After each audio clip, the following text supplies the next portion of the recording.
السلام عليكم. انا سميتي سميرة وهذه الحكايه ديالي. انا بنت بحالي بحال كاع بنات الاحياء الشعبيه، من اسره متوسطه عايشين حياه عاديه. قرايتي ما كملتهاش، حدي الليسي وانا نخرج. تعرفت على واحد ولد الناس ساكن في مدينه قريبه لينا شويه، وبقينا كنهضروا انا وياه مده 5 سنين. وبحكم انا بقيت غير في الدار، بقينا نهار على نهار كنهضروا. ايوا شويه بشويه حتى تعلقت به. المهم هو كان موعدني بالزواج وفا بالوعد ديالو، وجا خطبني من دارنا وتزوجنا. هو كان انسان عادي ولكن ما كان خصصني من حتى حاجه. كان شاد ليا الخاطر وكيخدم بالليل وبالنهار غير باش ما نتخصو. المهم ما عندناش وما خصناش، عايشين والحمد لله. ايوا من بعد عامين ديال الزواج ربي شاء باش ما يعطيناش الولاد. وراكم عارفين العيالات فاش ما كيكونوا عندهم الولاد، كل وحده وشنو كتقول ليها، وكل واحد والراي ديالو.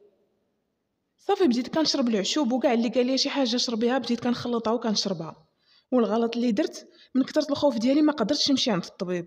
واخا راجلي هو كان كيقول لي غير زيدي نمشيو نشوفوا بعدا غير المشكل فين كاين، وديك الساعه تيحن الله. ولكن انا قلت العقل بقيت تابعه غير العيالات، واللي قالت لي شي حاجه كنديرها، واللي قالت لي شي خلطه خلطيها وشربيها كنشربها. ومن بين دوك العيالات كاينه واحد جارتي، صراحه الله يعمرها دار وعزيزه عليا بزاف، وحتى انا كنت عزيزه عليها. كانت كتعاملني بحال بنتها حيت هي كانت شويه كبيره في العمر وعارفه بحق هذا الشيء، وكانت ديما مسكينه كتصبرني وكتقول لي غير صبره بنتي دابا يجيب ربي التيسير. ديك جارتي كانت ديما كتجي عندها واحد صاحبتها، حيت هما كانوا خياطات وكيخدموا داك الشيء في الدار. صافي واحد النهار كنا جالسين هما خدامات وانا جالسه حداهم، وجبدنا الموضوع ديال الولاد. وفاش عرفت ديك صاحبتها وهي تقول لي والله حتى كاين واحد الفقيه كنعرفو غيفك لك المشكل. وانا في الاول رفضت وترددت بزاف، ولكن الشيطان لعب ليا بعقلي. صافي درت معاها باش نتلاقاو ونمشيو انا وياه عندها وبلا خبر راجلي. المهم مشينا عنده. النهار الاول دخلت عنده وهو يقول لي انت فلانه بنت فلان، وعطاني كاع المعلومات عليا، وعطاني حتى المشكل ديالي. هو يقول لي انت راه ساكنك واحد الجن، وداك الجن ساكن في الفرج ديالك، وخصك ضروري يخرج باش تقدري تولدي. وقال لي خاص تبقاي تجي عندي شي حصص باش تداوي وتولدي زعما ويجب ربي التيسير. انا قلت ليه واخا الخوف كان كيقطع فيا.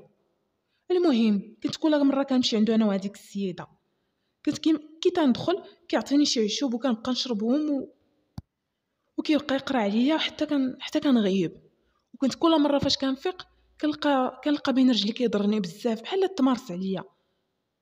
وفاش كنت كنقولها لديك السيده كنقول لها اختي راه بين رجلي كيضرني هنا بزاف، كتقول لي لا لا لا راه داكشي بلا ما تخافي، راه غير داكشي اللي فيك اللي كيحاول يخرج زعما من تما. انا كنت كنخرج كنفيق مريضه وعظامي كامله كيضروني وراسي كيضرني. المهم بقينا هكا مده شهر ولا اكثر. صافي حتى لواحد النهار بديت كنحس بالدوخه وكاع دوك الاعراض ديال الحمل بداو كيبانوا عليا. صافي وانا نمشي عند الطبيب. ايوا الطبيب قال لي مبروك لاله راكي حامله. ماشي فرحت بزاف، وفاش قلتها لراجلي حتى هو ما تصوروش الفرحه ديالو. ومشيت باش نقولها لديك جارتي حتى هي مسكينه تفرح معايا. صافي وانا نلقى عندها هذيك السيده فاش سمعت الخبر وجهها تبدل، والتفاصيل ديالو ما عرفتها فرحانه ما عرفتها معصبه.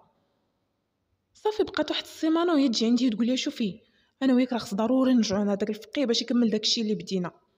قلت لها شنو غادي يكمل؟ صافي انا راه الحمد لله الغرض تقضى ليا وراني حامله، علاش غادي نرجع عنده باقي؟ هي تقول لي لا لا خص ضروري نرجعوا، لا ولا بد باش داكشي يكمل عليك بخير، وباش ما يطيحش لك الولد ولا يخسر لك ولا. صافي بقات عليا بلا هضره وانا نتبعها ومشيت. المهم مشينا عند داك الفقيه، مع دخلت جلسنا وجلست حتى هي حدانا. ايوا هي تعترف ليا تقول لي انا راه خدامه مع هاد السيد، والمهمه ديالي نجيب ليه العيالات اللي ما كيولدوش باش يبقى يمارس عليهم وكيعطيني الفلوس، وحنا راه دايرين تجاره من هاد الشيء وكنربحوا منه الفلوس. هي تقول لي شوفي نجيك من الاخر، هذاك الشيء اللي فكرتك راه ولد هاد السيد. انا بقيت غير حاله فمي ومصدومه، قلت لها شنو كتخربقي انت اش كتقوليش هاد الهضره كتقولي؟ ايوا وين طق هذاك ويقول لي هذاك راه ولدي. انا راه ما كنت كندير لك حتى حاجه من غير انني كنعطيك داك الشيء كتشربيه، ايوا فاش كتغيبي كنبقى نمارس عليك. هو يقول لي كان عليك بعدا تعرفي في الاول شكون اللي ما كيولدش، واش انت ولا راجلك، ولكن دابا راه بان البلان، راجلك هو اللي ما كيولد، وهذاك اللي فكرتك راه ولدي. ايوا دابا انا غادي نجيك من الاخر، يا اما غادي تعطيني 10 المليون ولا غادي نمشي عند البوليس وعند راجلك وغنفضح كل شيء. انا اصلا بغيت ولدي ومستعد ندفع تقرير النسب. تلفت، ما بقيت عرفت ما ندير ولا فين نولي وجهي، وتنقول مع راسي واش انا كنحلم ولا هادشي بصح. اش غنقول لراجلي وانا قلت ليه بلي انا حامله؟ ما نقدرش نقول ليه سير شوف الطبيب، دابا فات الفوت على كل شيء. هو مع خرجت عنده ضربت شويه في الطريق وانا نطيح، ما بقيت عاقله على راسي حتى لقيت راسي في السبيطار. من خرجت من السبيطار مشيت للدار، ما بقيت كنهضر مع حد، بقيت غير ساده عليا، ما بقيت كناكل ولا كنشرب، بقيت غير ساهيه والبكا البكا البكا حتى نشفوا عينيا. تنقول الله يا سيدي رب، باش هاد المصيبه منين غادي نجيب هاد الفلوس؟ والمصيبه الكبيره اش هاد الشيء؟ ولد من فيهم هذا؟ واش ولد راجلي ولا ولد هذاك الفقي؟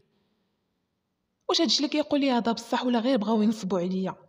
المهم بقيت جالسه كنفكر، وانا نلقى الحل الوحيد اللي عندي انني نطلق من راجلي، نطلق منه حتى نولد وندير التحاليل للدري ونشوف ولد من فيهم. راجل مسكين فاش جبت لي الموضوع ديال الطلاق ولا غير مبرزط، ما بقى كينعس ما كيشوفو، كيقول لي اعطيني غير سبب. اشنو السبب اللي خلاك تطلقي مني؟ واش خاصك شي حاجه اللي بغيتيها نديرها ولكن غير نسى عليا داك الموضوع ديال الطلاق؟ ما بقيت عارفه واش انا اللي ضحيه ولا هو. راجلي مسكين بقى فيا بزاف ولكن ما نقدرش نقول ليه والو، ما بقيت عارفه لا ما نقدم ولا ما نخر.